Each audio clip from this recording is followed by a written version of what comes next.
Hello and welcome to another episode of the Magic Kings podcast. I'm here usually with the great big beautiful dads. It's me, Steve, of Just Add Magic Travel, and I am honored to be here today with an extremely special guest. It is the founder of Just Add Magic Travel, Aileen. Welcome. Hi, glad to be here. I'm so thankful that you are here and that I can talk a little bit about Just Add Magic Travel. We are going to talk about something that we have never discussed on this podcast today, that people are curious about, that I get some questions about here and there, which is Aulani, the Disney resort in Hawaii that you visited. And so I wanted to have you on to talk about that. But I just also wanted to talk about Just Add Magic Travel, this fantastic agency that I'm very fortunate to be a part of. So do you want to just talk a little bit about this agency? Sure. So I opened Just Add Magic Travel back in 2018, and we are known for our association with Disney destinations. That's our specialty, the bulk of what we do, but not all of what we do. We also, work with Universal, Sandals and Beaches, all-inclusive resorts, most better ocean and river cruise lines, all-inclusive properties in Mexico and the Caribbean, some European trips. So we do a little bit of everything, but Disney is kind of our bread and butter. So all of our agents have a high level of affinity and bring a lot of enthusiasm to that. And it's shown with our concierge planning that we offer our clients. Yeah, absolutely. No, I definitely have high affinity and enthusiasm for Disney. That is definitely true. Yes. And people ask me that, like, do you do anything else? And yes, there's all kinds of things that I and everyone at Just Add Magic Travel can do. And I've learned so much from you, Aileen, and you've been such an amazing mentor in my time as a travel agent. And I just want to say thank you for that. And anyone who's working with Just Add Magic Travel, you're in very good hands. So so you are also a listener to this I podcast. am. Yes, gosh. In Illinois. Mm-hmm. In Illinois, that's right. We do have some listeners in Illinois. Shout out to Illinois. You know what is coming for all of our new guests. It is the lightning lane round of questions. So we're putting you on the hot seat right away, And but I think you'll have a fine time with these questions. So we'll see. First question, although this first one, I don't know, it might be a tricky one for you. How many times have you been to Walt Disney World? I have no idea. So I did not go a lot as a kid. I went once for my 8th grade graduation trip. So in 96. Wow. And then I didn't go again until my husband and I brought our oldest when she was like 9 months old. So in like 2007. So wow. Once 2007 hit, though, we started going a lot. Dozens and dozens of trips there to Walt Disney World. We go to Disneyland at least once a year. We've gone there since at least once a year for the last 15 years. Oh my God. Wow. But yeah, dozens and dozens of times to World. Wow. That's incredible. Yeah, I first went in 96 as well. I wonder, I might have beaten you because you said graduation. I was there in May, so we might have been, who knows? I was April, so. Okay. Oh, so you beat me. All right. Yeah. Very nice. Okay, so, and you just said it here, it was your 8th grade graduation. The next question is, how old were you when you first went? So 13. Great. Yeah. So in the My Disney Experience app, who is your character? So I know who it is. I thought it was Belle. That's who it was forever. But apparently I went in a couple years ago and I changed it to Flash from Zootopia. So the sloth. Yeah. That's a great one. I had a client who also had Flash recently. That's a really good one. That's hilarious. That's great. Shout out to Flash. You have to pick one, and let's stick with Disney World for now. What is your favorite ride? Tough. It is. So I'm not a Magic Kingdom person at all. So okay. That we're going to, yeah. So it's going to be Magic Kingdom though. Anyway, I think it's got to be Pirates because it's a classic. Oh. It's tight though, between that and Spaceship Earth and Living with the Land. So, wow. But we'll go Pirates. Okay. I know. I respect that pick very much. That's quite a top 3 there. Wow. It is. You can't beat it. Type. Yeah. Wow. So you have to pick one. What's your favorite show? And we're counting fireworks? We're counting fireworks. We're even counting parades. You can do holiday, anything. It's got to be happily ever after. Okay, yeah. Yeah. I don't know if anyone has actually said that, but that's, obviously one of the best ones. Yeah. If we're not counting fireworks, then Yeah. we've got Festival of the Lion King. But Oh, yeah. Okay. yeah. God, I love that one. That's great. That's a great pick. So we know the answer is not Magic Kingdom to this question. So your favorite park? I would say, I'm not good at just picking one. It's a toss up between Animal Kingdom and Epcot. I would say nowadays, Animal Kingdom. Okay. I That love the I theming. I think you're the first guest who's officially chosen Animal Kingdom as their favorite park. So we now have hit all four. No, I love that. The theming is unbelievable. It's just, if you're looking to just be immersed in a whole park in the theming, I don't know. It's hard to beat Animal Kingdom. It's such a great park. Yeah, there's a lot. There's so many like thoughtful touches everywhere. And I love that it's not like a hurry up and wait park. So Yep. like in Magic Kingdom, you're rushing from place to place. And Animal Kingdom, you're exploring so much. And whenever I have clients tell me they want to spend half a day there, I'm like, you're doing it wrong. Because it Right. is a full day. If you're doing everything that it has to offer, it's easily a full day park. Easily. Yeah. Yeah. You can run through the rides in half a day if you do it. Sure. Yeah. But that's not even half or a quarter of it. So that's an awesome pick. All right. And I'm going to throw a curveball here. So since you're also a Disneyland expert, do you want to do favorite ride, favorite show, and favorite park? And if it's not Animal Kingdom, if you throw in Disneyland, like, is that one of the Disneyland parks ahead of Animal Kingdom? Yeah, so I love Disneyland Park, Hey. which is funny because Magic Kingdom's not a top two for me at World, but Disneyland Park is so very compact. It's filled with attractions, and the theming is much more immersive than Magic Kingdom. Hmm. Fantasyland is completely adorable. It's got it all. So I would say Disneyland Park is my top out of the six across the coasts. That's incredible. Yeah, and again, I would even stick with Pirates probably for the top attraction because it's so much longer at Disneyland. There's a lot more going on. You're on the ride for several minutes before you even hit like the battle scene with the ships. So Yeah. it's very Wow. cool. That's awesome. And then is there a show? Is like the Phantasmic there better than It is not. So the Yeah. Fantasmic at Disneyland is standing room only, like right outside Pirates of the Caribbean, like Yeah. in the middle of New Orleans. So I do prefer it over at Hollywood Studios. World of Color is really cool Yeah. at California Adventure. It's unique, and there's not really anything like it at Disney World. So it's kind of a show that I don't think should be missed because there's not like a copycat elsewhere. Well, that's good to know. That's great. Okay. I can't wait for to go on Pirates at Disneyland. Awesome. All right, we're back on track here. So your favorite resort at Disney World? So I'm a resort snob. So I prefer the deluxe properties. Yeah. My top three are Boardwalk, Grand Floridian, and the Polynesian, but Boardwalk is probably my favorite. Oh. I love being a walking distance from the International Gateway entrance, and then you can walk to Hollywood Studios. The walk to Epcot's really nice, especially in the evening. It's pretty. The boardwalk's all lit up. It's along the lake. You feel like you are in the middle of everything because you're super close to two of the parks, but it's not. It's not noisy. It's nice and quiet, and it's like really peaceful with Crescent Lake. So I love the vibe of that area.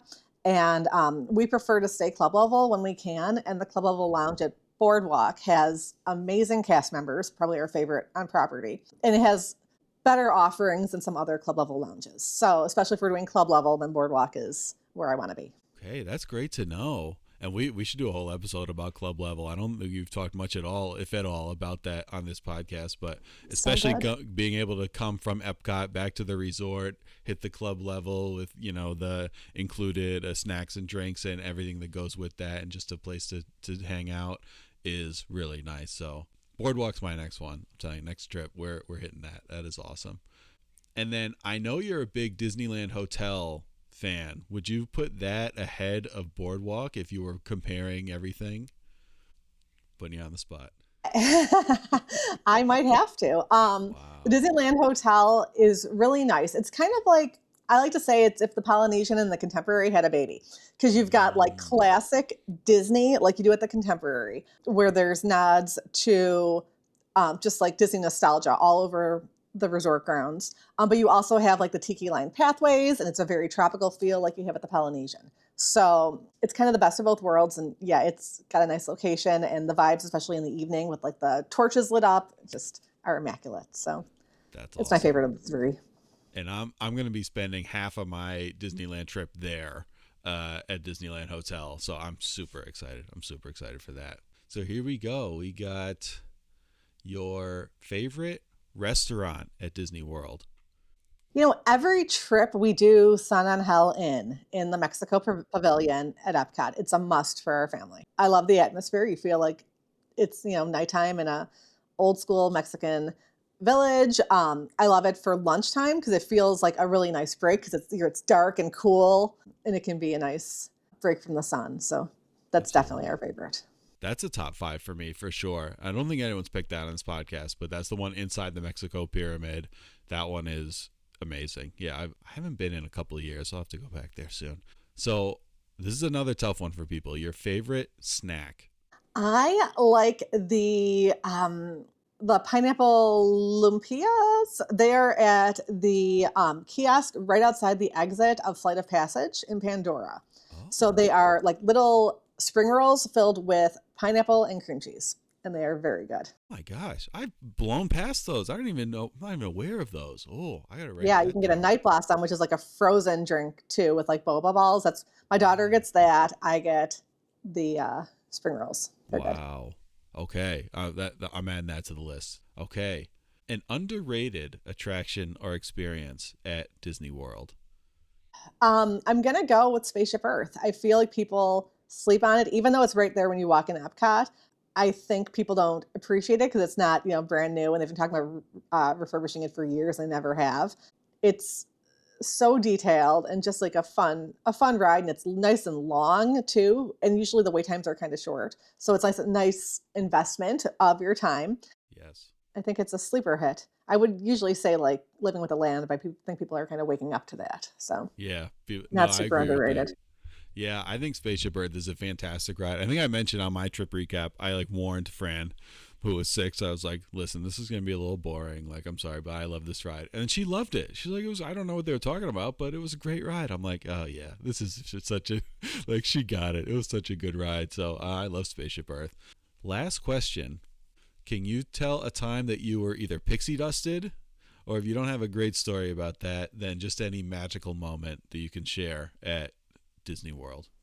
We've got 4 kids. When we had 3, 2 of mine were throwing a fit in a stroller, and it was not great. And a cast member who was working at like a ice cream stand nearby kind of like saw what was going on. We had like a 1-year-old and a 4-year-old in the double stroller, and he came over and he asked if he could give my 4-year-old like a popsicle. And I was like, oh, okay. It's like it was very sweet, and like Yeah. so he was like pixie dusted her. It turned her little day around. She was thrilled. The same trip, that same kid was given like a baseball hat, like a Mickey hat from a bus driver, which was I thought was really sweet Oh. at first, but then I'm like, oh, maybe this was like abandoned by some child, and now it's on my kid's head. So we were pixie dusted twice. And then one that was really cool was one time we were checking into the Contemporary, our room was delayed, and the concierge offered us a fireworks cruise, which is actually a Oh bigger deal my than the popsicle or god. the hat. Yeah. But so we were given a private pontoon boat fireworks cruise on Bay Lake to watch Wishes. So this was a while back. So that was very, Gosh. very cool. That wow. That's it. Yeah, that might beat a popsicle. I don't I, know. oh, by the way, yeah, That is unbelievable. Oh my, how many I mean, that's crazy. Wow. yeah, Very cool. yeah. It was very good. You know, we weren't like we were very understanding about our room not being ready, and I think that that helped too. Like we weren't, you know, pitching a fit, and they took the time to pixie dust, which it was awesome. That is great. No, that's unbelievable. So, thank you. That was great. We have a great sense of kind of where you are with Disney. Definitely, you're on the Mike side of the slow rides, the animatronics, which I Yeah. love too. And I think in that spirit, we're talking about a vacation that you had that was much more about slowing down than a Disney Parks vacation. So it was your time at Aulani. So you went, and I'll let you talk about it, but you went last summer, and it was your first time going there? It was. It was. Great. And so, yeah, do you want to talk a little bit about just how that trip came together, who you were with, and what the deal was with Aulani?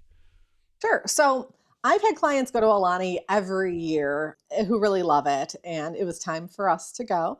We had to wait until we felt like our kids could deal with the flight. So we've been putting off Aulani for a while, but last summer was the time. We did stop in California to do Disneyland for a couple days before heading out to Aulani, just so we could acclimate to the time change. The time difference in Hawaii can vary depending on if it's daylight savings or not.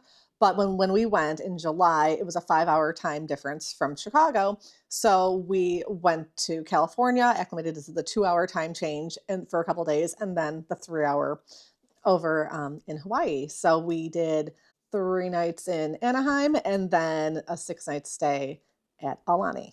Awesome. And it's what from Southern California, that's about how long of a flight was that? We flew out of Long Beach. It was about 5.5 hours. Oh, that's not bad. That's not bad at all. Oh, okay. So at Aulani, it is a Disney resort, right, in Hawaii. But as I understand it, there are many Disney-ish things. There are characters there. There are things like that. But as I understand, it's not as Disney, say, as a parks vacation or even as a Disney cruise. Would you agree with that? Yes. So the most Disney of it, besides characters which are there, is the service. So you do have the same level of service that you get at the parks and at the resorts and at the cruise line. So it's very Disney in that aspect. But there are characters that come around at different times of the day. The concept of Aulani is that when the characters are there, like Mickey and Goofy and Minnie, they are on vacation too. So they're in there with Mm, their island clothes. It's much more laid back. They might be in the pool area having like a dance party.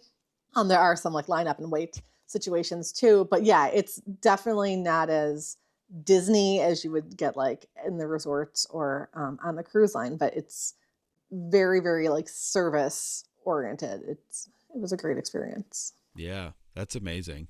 Yeah, it's not as in your face is what I've heard, which I like the in your face, but but sometimes it's a bit much, with that. So that makes a lot of sense. That's great. And so there was that kind of either Disney service, Disney magic to it without the kind of in your face aspect of it, which sounds incredible. So there's so much to do at Aulani in terms of beaches, pools, dining, excursions, and the sort of storytelling that goes throughout. But what were some of the highlights of the activities or anything at Aulani that your family kind of really gravitated towards? Yeah, so I expected my kids to not want to spend as much time at the resort. Just for some background, my kids are 13 and 19. Three of the four of them are on the autism spectrum. So they're not like the typical 16, 17, 19-year old. They skew a little bit younger developmentally and they want to typically go, go, go. Like at Disney World, we are doing rope drop to close. So they are active. Maybe I'll go with them next time. Oh, sorry.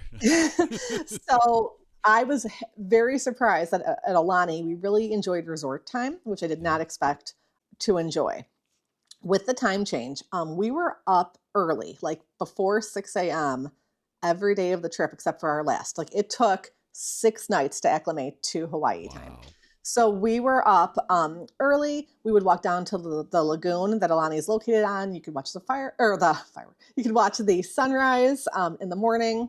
Grab coffee and breakfast at their al fresco dining quick service location. So we just enjoyed kind of like slow time at the resort. There's a lazy river there that's really cool. What I like about the lazy river is that it's not deep. So like if you've been to beach club, it's like 8 feet deep Yes. there. It was 3.5 to 4 feet for the duration of the lazy river at Alani, which is really cool because that makes it a lot more accessible for kids who, can't swim, or I cannot swim and wouldn't be comfortable chilling in 8 feet deep water for hours at a time. But the lazy river was awesome. My husband and my youngest did snorkeling in Rainbow Reef, which is a like saltwater tank area that they have at Aulani, where you can rent equipment and you can snorkel with fish. And they also have fish feeding you can do there. We enjoyed definitely meeting characters. They have characters that you don't see at the American Disney parks.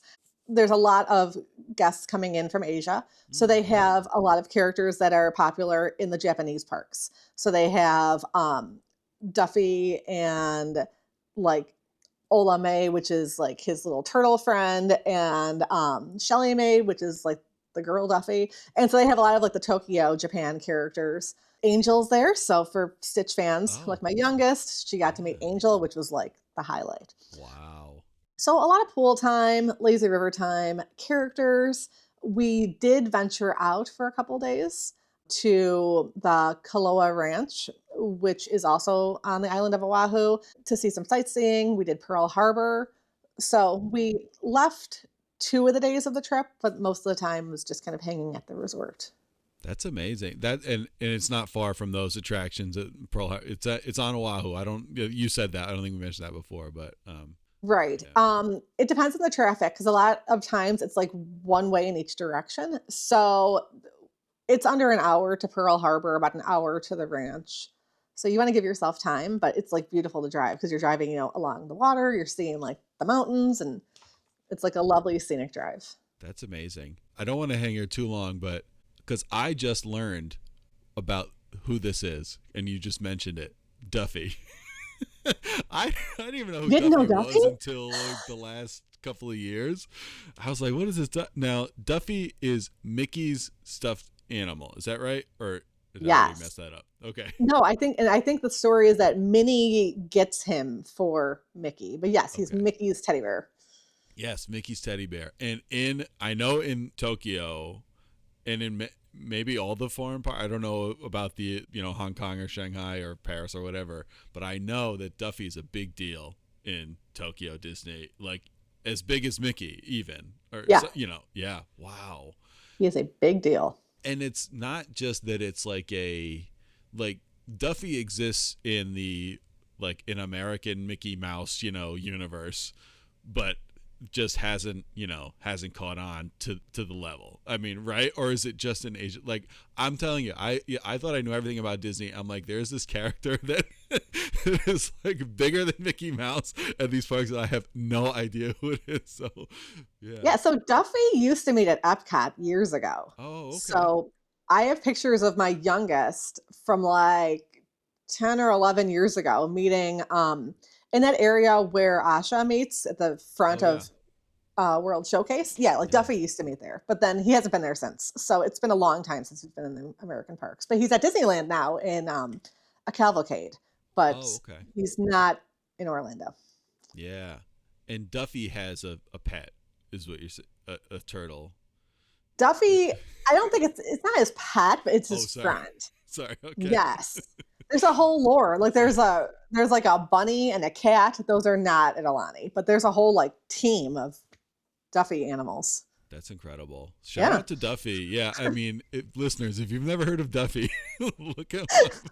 It's a whole Get thing. on Yeah. board. And so you can meet Duffy. I mean, for some people, that'll be enough to get on the plane, and take the flight to Aulani right there. But that's incredible. But anyway, shout out to Duffy.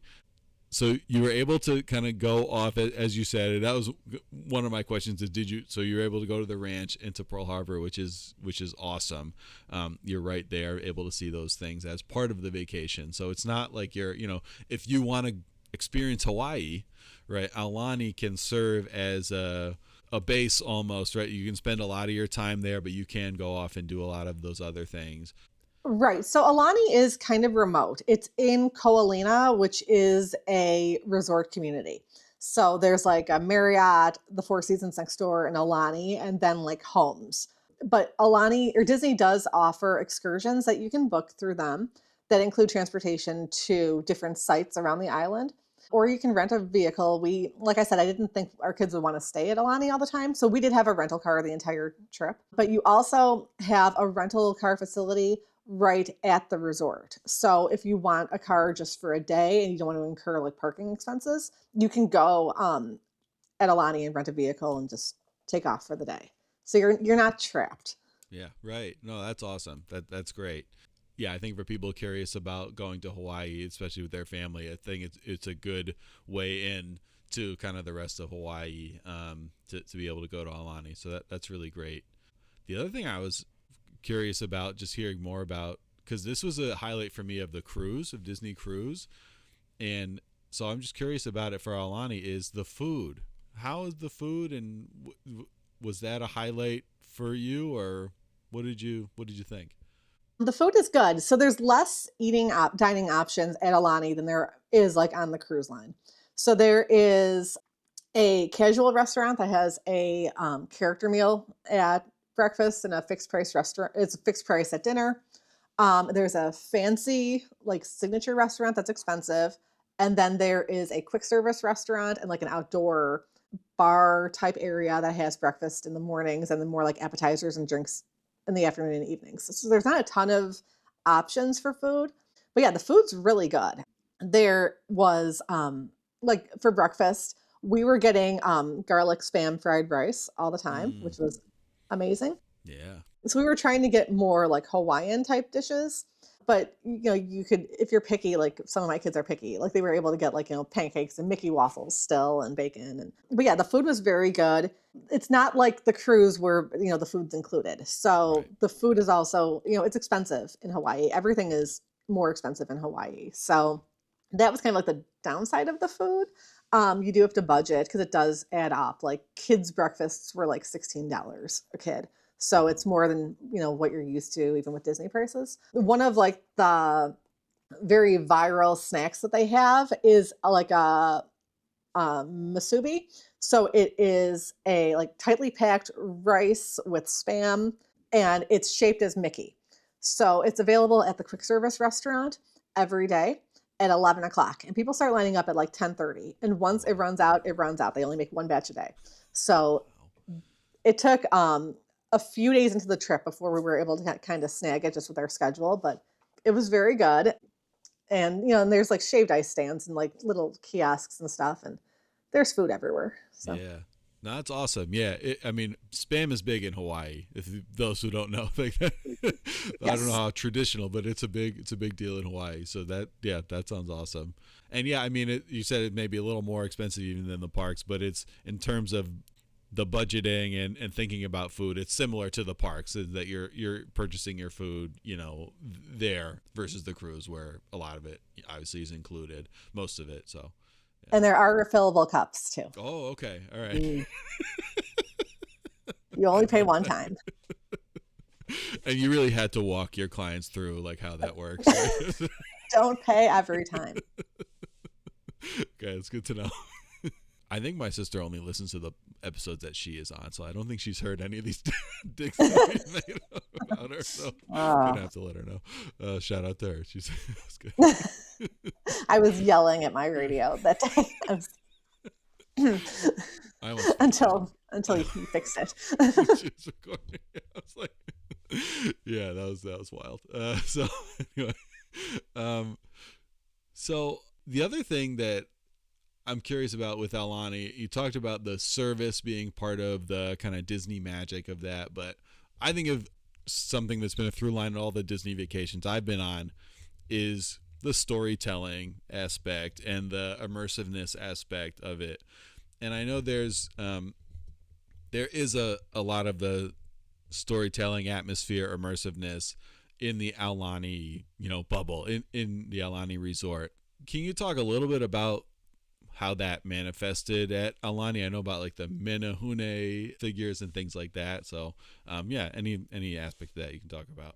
Yeah, so the Menehune are these little mythical people that there's carvings of them all over the resort. So like you'll see them like in the corner up on top of like an elevator or like in hallways or like amongst the landscaping. So one thing that's fun is that they have an adventure trail where you can go to the community center and pick up an iPad, and it'll help you like a scavenger hunt, kind of find the different Menehune beings all around the resort. So it's like a free activity you can do. There's Cool. also storytelling that tells the story of Aulani that happens in the evenings a few times a night, where they'll have like hula dancers and like a singer and a storyteller out by the pool or the lagoon, just kind of talking about like traditional like Hawaii legends and things. It's Awesome.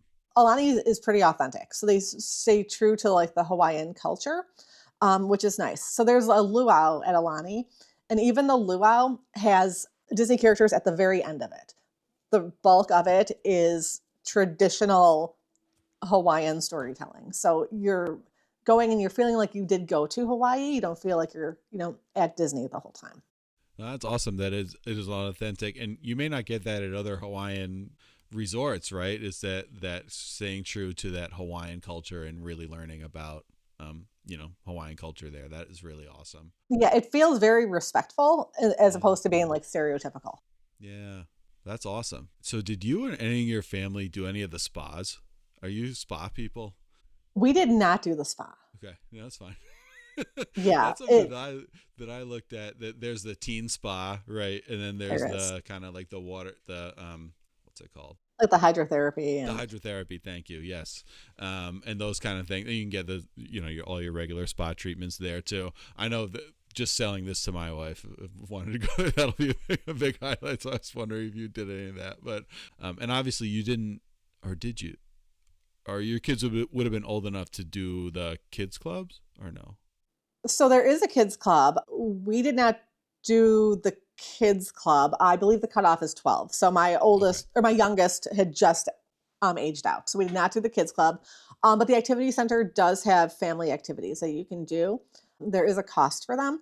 Like you can design your own ears. Like they give you a wire ear and you can put like greenery and flowers and stuff all over it.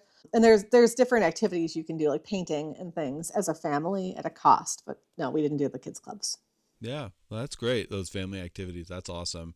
What's one thing that you would say is like when you think about your time in Aulani that just like stands out as like a moment that was just, amazing, or an activity or whatever? Like when you think about that trip, you'll think about this one thing. I think kind of just like going down to the beach in the evenings, watching the sunset over the lagoon. Like it's stunningly beautiful. Everybody is kind of there for the same laid back reason, just to want to like soak in the beauty. It was really peaceful and just kind of like a special way to end the evenings. Yeah, that's amazing. So people are maybe listening to this, they've done Disney parks or they're curious about it. Maybe they've done a cruise or a Disney cruise. Maybe they've done other resorts. But in your opinion, who is Aulani for versus maybe some of those other things? Like, who would you recommend try out Aulani? If you enjoy Disney cruises, but you want something that's even more laid back and less structured, I think Aulani would be a good fit. I think it's a nice add-on for somebody who's already headed out to California.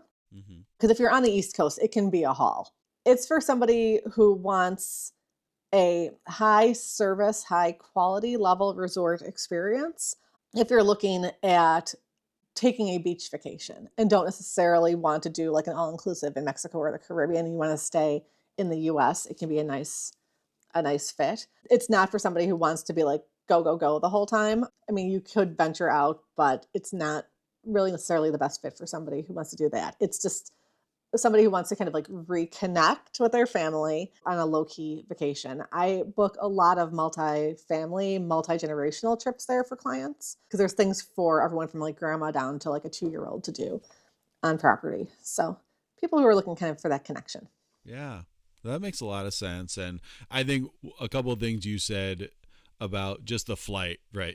To make sure that, either, you're already in California, it's a shorter flight if that's something that's important to you, if you have younger kids, or to do that stop in California, get adjusted for a couple of days and then do the second leg, I think makes a lot of sense. And yeah, I mean, it sounds incredible. I think that, when I think of the all-inclusives, in Mexico and the Caribbean, which are fantastic, right? But it is that level of not just service. There's great service at a lot of those places too, but the Disney level service and the authenticity, of that piece that it's the Hawaiian culture, and that you can go off and go to Pearl Harbor and those things, I think sounds really appealing to me. So it sounds amazing. I mean, would you do it again? Are you? Absolutely. Yeah. Definitely. And kind of just touch on the service too. We did have a bit of a scare during the trip. That's right. Yes. We were out there when the tsunami was supposed to come to Hawaii. So Aulani was extremely communicative with the guests and kind of told us what was going on, that there was a tsunami that was expected to hit Oahu and the area that we were in. They kept giving announcements over the television, over the speaker systems at the resort to let us know what was going on. They were amazing, answering all of our questions that we had, because there was tons of guests filling the lobby, like freaking out, while people who were local were probably worrying about their homes, but they were Right. there answering guest questions and calming us down and reassuring us that we were fine. In Hawaii, when a tsunami is coming, you either need to move a certain distance away from the shore, or you have to move to a 10-story building, at least 4 stories up. So Okay. all the roads were blocked because locals were trying to get out, and flee their homes.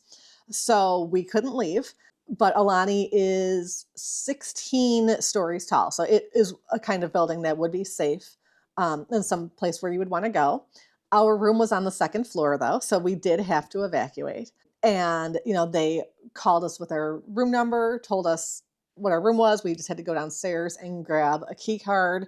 And then they had us evacuated up to the 14th floor, where we could, see the ocean and kind of like see it all come in. And Oh my God. they were extremely helpful. And it was a very hectic, scary time that would have been worse if they weren't volunteering so much information to us, and just very pleasant. Even in the gift shops, people were buying all sorts of storm essentials, like snowstorms here. They were buying, bread and milk and all sorts of things. And the cast members were just excellent the whole time. That is so scary. And It was. the conclusion is that it didn't actually hit. Is that right? No, it was like the waves were like 10 feet. It was, it was not what it was expected to be. So it was fine. Thank goodness. Yeah. But Yes, it was fine. There was not like mass destruction or anything. Disney told us when we could go back to our rooms, and when they were kind of like lifting the restrictions. yeah. Wow. So that just goes to show you. I mean, in a situation like that hopefully no one who goes to Aulani, has to experience while they're there. But it's good to know that that's what would happen if something like that, were to happen at Aulani, that you are very much taken care of. And wow. Yeah, no, I remember I was watching that and I was like, what's going to happen there? And you were posting about it just to tell people kind of how it all went. And it was scary, but it was. Yeah, all the tourists. Yeah, we were all. Everyone was out on balconies, like watching it come in. The Four Seasons is right there, and people were like on top of like the 3-story parking garage, like outside, just like watching for the storm. And it was interesting. Not fun. Yeah. So you don't recommend that as far No, as that's so rare. Like I've never had anyone have any kind of risky weather since selling this since 2014. I've never had issues like this, so yeah. it's not common. Right. Don't be afraid. Yeah, no, that's right. Yeah. Yeah, I mean, you don't hear too much about, in Hawaii, it was definitely a freak thing, it seemed like. So, it was, kind of shocking, but thank goodness it was all good and they took care of you. Yeah. So, yeah, I mean, it sounds like an incredible time, an incredible vacation. And if you are interested in learning about Aulani and going to Aulani, you can get in touch with us at Just Add Magic Travel. So, it's not just Aulani, it's not just Disney World, Disney Parks, Disney Cruise, but it's everything else that we do, the other cruise lines, all inclusives, and many other things. So I'm going to look at this. We're going to see. I think we're going to do the California flight this summer, and we're going to see how that goes. I think Fran's a good flyer, but she hasn't done a flight that long yet. So we're going to see how she does. I think she'll do okay. And then, maybe we'll push it next time. We'll see, So maybe. I'm excited. But yeah, anything else you want to say about Aulani or anything before we sign off? Yeah, I mean, it's, like I said, it's super laid back, but there's still a lot of planning that can help make it better for you. So I do think there is a value of working with a travel agent for this, even though it's not a theme park vacation. So there's a lot of different types of rooms. There are regular guest rooms and villas, so we can help kind of weigh your option to see what would best fit your needs. There's also tons of different room views and locations of rooms, and we can assist with booking the luau, which is super popular and goes by really quickly, or gets sold out really quickly, as well as character dining. So there are moving pieces that a travel advisor can definitely help you with and help improve your trip. Absolutely. So get in touch with us here at Just Add Magic Travel for your Aulani trip. And thank you, Aileen, for being here. We'd love to have you back soon. There's so many things you're an expert on that we'd love to talk about. And I know Mike would love to pick your brain about many, many things. So we appreciate that. Absolutely. But I wanted to get this Aulani episode. He claims his 1-year-old's a little too young for that flight. I don't know. We'll see. I think it's worth a shot. But thank you. And I guess aloha. Right? Yeah, aloha.